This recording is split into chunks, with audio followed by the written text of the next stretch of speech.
हम पहली बार डॉक्टर के पास गए तो डॉक्टर बोला हाँ जी। तो हमने कहा सर ये बच्चा है। तो बोला हाँ। मैंने कहा एक बार देख लो। मैंने देख लिया। क्या दिक्कत है बताओ। मैंने कहा दिक्कत तो कोई नहीं है। बोले, फिर क्यों लाए हो। मैंने कहा एक बार दिखाने लाया, कहीं कोई दिक्कत तो नहीं है।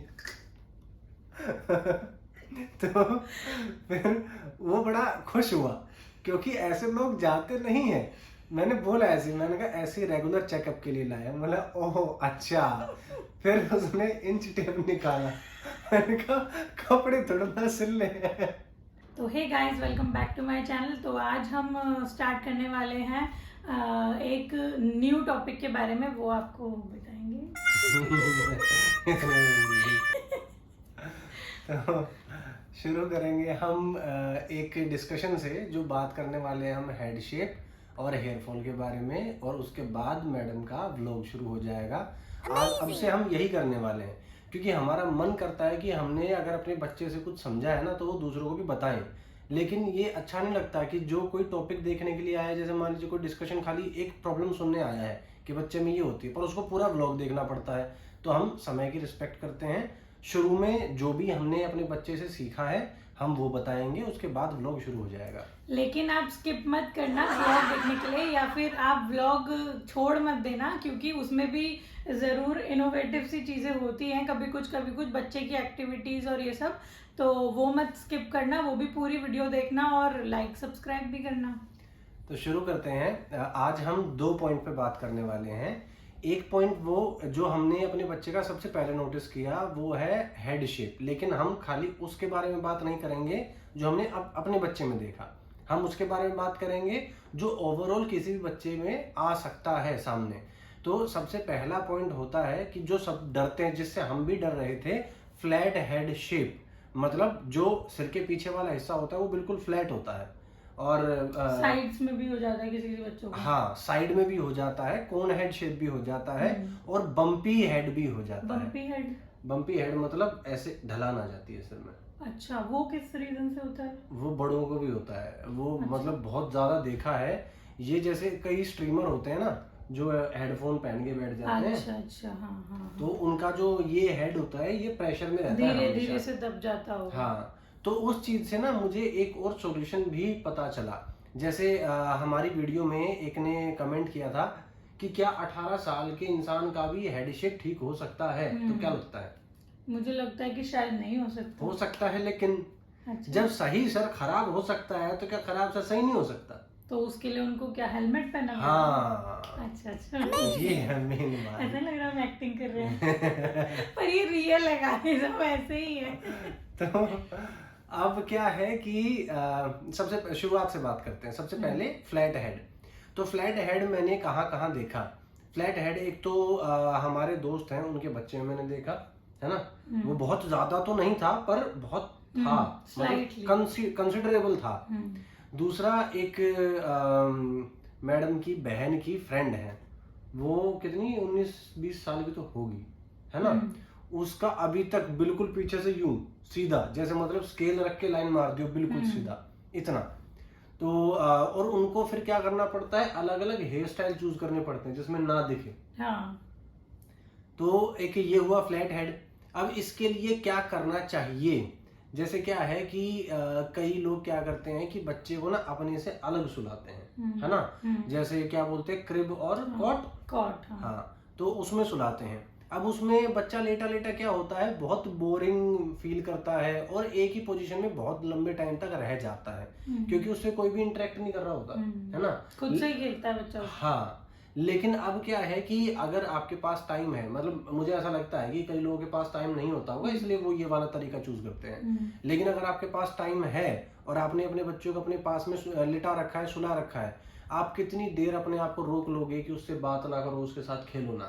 और जहां आपने उससे इंटरेक्ट करना शुरू किया वैसे ही वो करवट भी लेगा, वो अपने सिर को भी हिलाएगा और उठेगा भी। हाँ, तो उससे क्या होगा कि फ्लैट हेड होने के चांसेस पहली बात तो कम हो जाएंगे। फ्लैट हेड होने का सबसे बड़ा यही रीजन होता है कि बच्चा अगर सीधा लेटा ही रहे। और साइड्स में भी फ्लैट हेड होता है, उसका रीजन भी यही होता है कि आप साइड्स चेंज करते रहो हर आधे घंटे में, 15-20 मिनट तो जल्दी हो जाता है, लेकिन आधे घंटे में तो एटलीस्ट करते रहो ताकि बच्चे की नींद डिस्टर्ब ना हो। और हाँ, उसको टमी टाइम देना बहुत जरूरी होता है, तो उससे भी प्रिवेंट होता है फ्लैट हेड। हाँ हाँ। तो टमी टाइम का मतलब यही है कि बच्चा जब हल्का सा अपनी गर्दन संभालने लग जाता है तो उसको पेट के बल लिटाओ, तो वो क्या करेगा, दोनों हाथों को रख के अपनी गर्दन ऊपर उठाने की कोशिश करेगा। हाँ, तो उससे ग्रेविटी जो है वो एक्टिव होती है, मतलब उसमें आती है, एक्शन में आती है, और बच्चे के सिर को शेप देना शुरू करती है।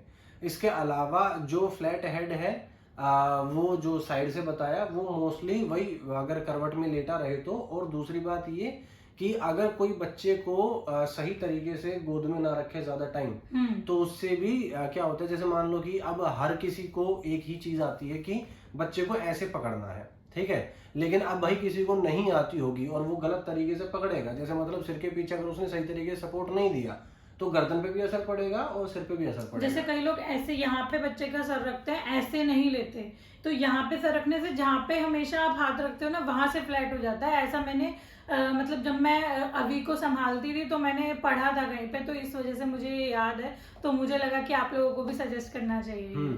तो कुल मिला के बात ये है कि फ्लैट हेड से बचने के लिए कुछ तरीके हैं, जैसे कि बच्चे को एक ही पोजीशन में सीधा सीधा मत लेटाओ, ना तो करवट में ही रखो ना तो सीधा ही रखो, ठीक है। दूसरी बात ये कि जब भी बच्चे को लो ना तो उसके सिर के नीचे इस तरीके से हाथ रहना चाहिए ताकि गर्दन भी स्टेबल रहे। हाँ। और सर भी मतलब जो है फ्लैट ना हो, मतलब अगर आप ऐसे ही पकड़ोगे तो वो खुद ही राउंड में रहेगा ना, फ्लैट होगा ही नहीं। हाँ, तो ये तो फ्लैट हेड से बचने का तरीका हो। और दूसरी बात कि टमी टाइम दोगे तो भी काफी फर्क पड़ता है। हाँ। उसके अलावा राई का तकिया रखो। राई का तकिया ऐसे नहीं कि ऐसे राई का तकिया रखा और उसके ऊपर लेटा दिया, ऐसे नहीं। राई का तकिया रख के उसमें हल्का सा पंच से प्रेस करना होता है, हल्का सा प्रेस करना होता है बस, ताकि उसमें थोड़ा सा गड्ढा सा हो जाए, और उसके बाद फिर बच्चे को लिटा दो। और ये देखने वाली बात है, जैसे किसी को सर्वाइकल होता है तो आजकल तकिए कैसे आ रहे हैं, ऐसे ही तो आ रहे हैं। हाँ। है ना, जो यहाँ से सपोर्ट देते हो। और राई का तकिया अगर बीच से पंच करेंगे तो वो भी तो यहाँ से सपोर्ट ही देगा।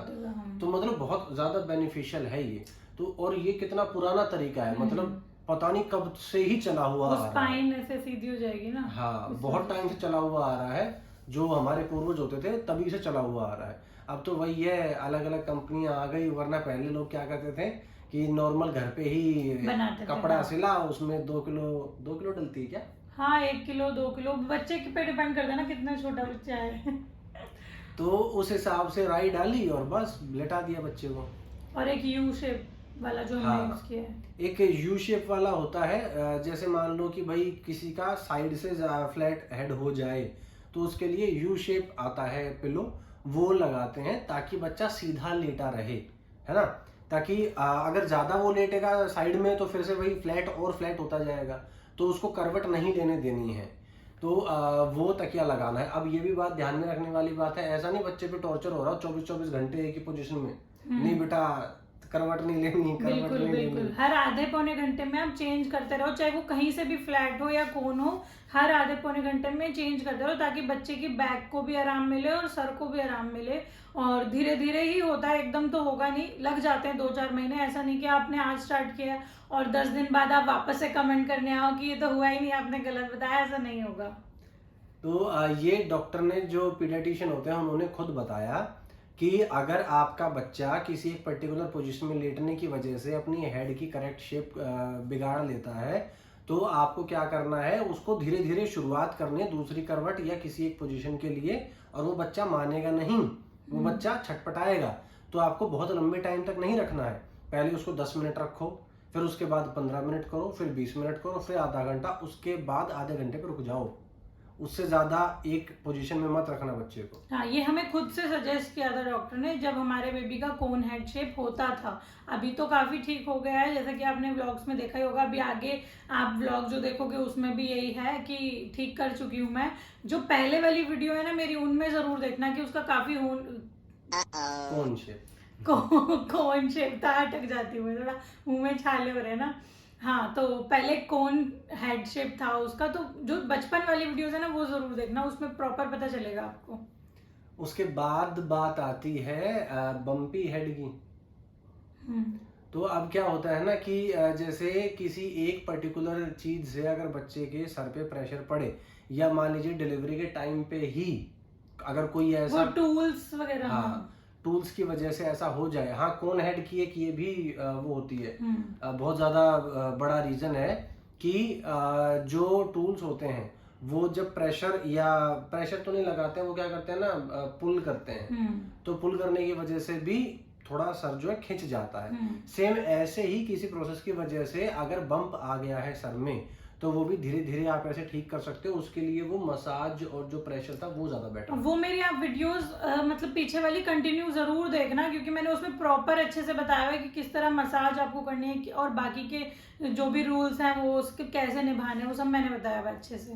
उसमें एक चीज इन्होंने बताई है कि बच्चे के सिर पे जो प्रेशर लगाना है ना, हल्का स्लाइट लाइट, वो जो प्रेशर लगाना है वो ऐसे जैसे लड्डू बांधते हैं ना, हाँ। वैसे लगाना है।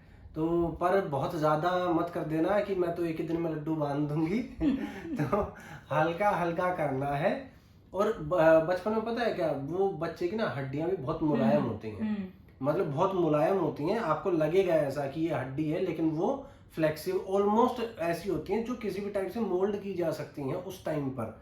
तो क्या होता है कि उस टाइम पर आप जिस तरीके से उनको फिट करने की कोशिश करोगे ना, हल्का हल्का गोल गोल करने की कोशिश करोगे, वो हो जाएंगी ओवर द टाइम पीरियड, वो हो जाएंगी। तो ये कुछ हेड शेप्स थी। और जो कोन हेड है उसके बारे में तो हमने आपको बहुत बता रखा है। कोन हेड में क्या होता है कि सर जो यहाँ से है, यहाँ से थोड़ा लंबा हो जाता है। जैसे ये मैंने ना बचपन में सुना था, मेरी फैमिली में ही एक है, मतलब दूर के रिश्तेदार हैं, उनका जो बेबी था उसमें ऐसा, मतलब किसी ने ऐसे बोला, गांव के लोग तो भाई ऐसे मस्ती मजाक करते हैं, तो उन्होंने बोला कि बच्चे का सिर तो ऐसा है जैसे घिया हो रखी हो। तो वो पीछे से ना थोड़ा सा लंबा था। तो उस टाइम पे कहाँ समझ थी, लेकिन फिर बाद में अब समझ में आया कि वो कोन हेड शेप को घिया बोल रहे थे। तो उसमें भी वही सेम ऐसे ही होता है कि आप हल्का हल्का प्रेशर से उसको ठीक करने की कोशिश करो। साथ में आप उसको गोद में रखो ताकि ग्रेविटी जो है उसको उसके सिर को नीचे की तरफ प्रेस करे। और अगर जैसे मान लीजिए कि मैक्सिमम वैसे 2 साल बोलते हैं, 2 साल तक जो बच्चा शेप लेता है वो आ जाती है। लेकिन 2 साल तक भी अगर आपकी बच्चे की जो प्रॉब्लम वो परसिस्ट करती है, तो फिर आप क्या है, या तो आप 1 साल में ही एक बार डॉक्टर से बात करो। हाँ, लेकिन वो तो मेरे हिसाब से ऐसा नहीं है कि 1 साल में, मेरे हिसाब से कंसिस्टेंटली मेरे से भी नहीं बोला जाएगा। चार्ली जो है ना वो दिक्कत करे कंसिस्टेंटली। छोड़ो, मेरे हिसाब से आपको ज्यादातर जाते रहना चाहिए, क्योंकि बच्चे की वैक्सीन वगैरह के लिए जब आप पीडियाट्रिशियन के पास जाते हो तो आप ये सब बातें भी उनके पास जरूर रखो, जैसे कि मैं रखती हूँ। वो बताता हूँ ना, हम पहली बार डॉक्टर के पास गए तो डॉक्टर बोला हाँ जी। तो हमने कहा सर ये बच्चा है, तो बोला हाँ। मैंने कहा एक बार देख लो। मैंने देख लिया, क्या दिक्कत है बताओ। मैंने कहा दिक्कत तो कोई नहीं है। फिर क्यों लाए हो? मैंने कहा एक बार दिखाने लाया, कहीं कोई दिक्कत तो नहीं है। तो फिर वो बड़ा खुश हुआ, क्योंकि ऐसे लोग जाते नहीं हैं। मैंने बोला ऐसे, मैंने कहा ऐसे रेगुलर चेकअप के लिए लाया। बोला ओह अच्छा। फिर उसने इंच टेप निकाला। मैंने कहा कपड़े थोड़ा सिल ले। हेड मापने के लिए। फिर उसने सिर को ऐसे गोलाई से नापा, कह रहा ठीक है। मैंने कहा अच्छा ये भी तरीका होता है, ठीक है जाओ सब सही है। फिर उसने वो नापा, फिर उसके बाद वेट किया, वेट मतलब इंतजार नहीं किया, वजन किया। फिर उसके बाद वो पेन। तो हमने वैसे ही बोला कि एक बार थोड़ा देख लो ना कि बच्चा माइलस्टोन अचीव कर रहा है नहीं कर रहा है। तो उसके हाथ में ना पेन था, तो ये पेन खींचे जा रहा था बार बार। तो कह रहा ठीक तो है, बच्चा एक्टिव तो है, इससे ज्यादा और क्या ले लोगे। सुपर एक्टिव है बोला था। हाँ। तो फिर उसके बाद लेटा के उसकी हाइट चेक की, तब हमें पता चला कि बच्चे की हाइट लेटा के चेक करते हैं। तो ऐसे आप लोग भी चेकअप के लिए जाते रहा करो। इससे होगा कुछ नहीं, मन को तसल्ली मिलेगी, मेरा बच्चा ठीक है, बिल्कुल ठीक है। जैसे कई लोग क्या करते हैं ना कि आस पड़ोस वाले बोलते हैं वजन नहीं बढ़ रहा, ये नहीं बढ़ रहा, तो थोड़ा सा इनसिक्योरिटीज आ जाती हैं, तो उससे थोड़ा सा सांत्वना मिलती ये है वजन के बारे में हम नेक्स्ट वीडियो में बता देंगे। हाँ, तो हाँ। जो अगली वीडियो आएगी ना, उसमें हम बताने वाले हैं कि हमने लोगों की क्या क्या बातें झेली, सुनी नहीं, झेली, कि तुम्हारे बच्चे का वजन नहीं बढ़ रहा है और इस पे क्या क्या लालछन लगे हैं कि तू खिलाती नहीं होगी, खुद खा जाती होगी। तू ही फूले जा रही है, ना तेरा पति बढ़ रहा ना तेरा बच्चा बढ़ रहा, दोनों पतले हैं, तू अकेली फैले जा रही है। तो वो बातें झेली, फिर उसका हमें कैसे सॉल्यूशन मिला वो आपको हम अगली वीडियो में बताएंगे। तो लास्टली मैं आपको एक और बात बताना चाहूंगी कि लोग इस बारे में भी, हेड शेप के बारे में भी बहुत ज़्यादा बोलते हैं, जैसे कि नानी दादी और ये पड़ोस के लोग कि तूने ये कर दिया होगा, तूने वो कर दिया होगा। तो किसी की मत सुनो, हस्बैंड वाइफ की जिम्मेदारी होती है बच्चा, तो आपस में जो तुम्हारी अंडरस्टैंडिंग है वही काम आएगी बच्चे के लिए भी। और बाकी रेगुलर चेकअप के लिए डॉक्टर के पास जाते रहो, इसके अलावा किसी की सुनने की कोई ज़रूरत नहीं है।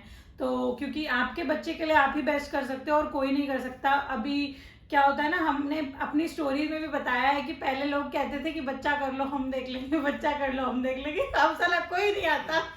नहीं, फिर करने के बाद था क्या कहते, अब हम देखेंगे। अब हम देखेंगे तुम कैसे संभालते हो। तो मतलब बस हाँ, डॉक्टर की हेल्प हमने जरूर ली है, हर चीज में लिया, और आप भी लिया करो। हर वैक्सीन करवाया करो और हर माइलस्टोन को उसके ध्यान से देखा करो कि वो अचीव कर रहा है या नहीं कर रहा है, या कर रही है या नहीं। बाकी और कुछ नहीं चाहिए, और लोगों की सुनना बंद कर दो तो सुखी रहोगे, सुखी रहोगे। और आगे का व्लॉग मेरा जरूर वॉच कर लेना, शायद वीडियो बड़ी हो गई होगी पर फिर भी आप कर लोगे, इतना तो मैं जानती हूँ आपको।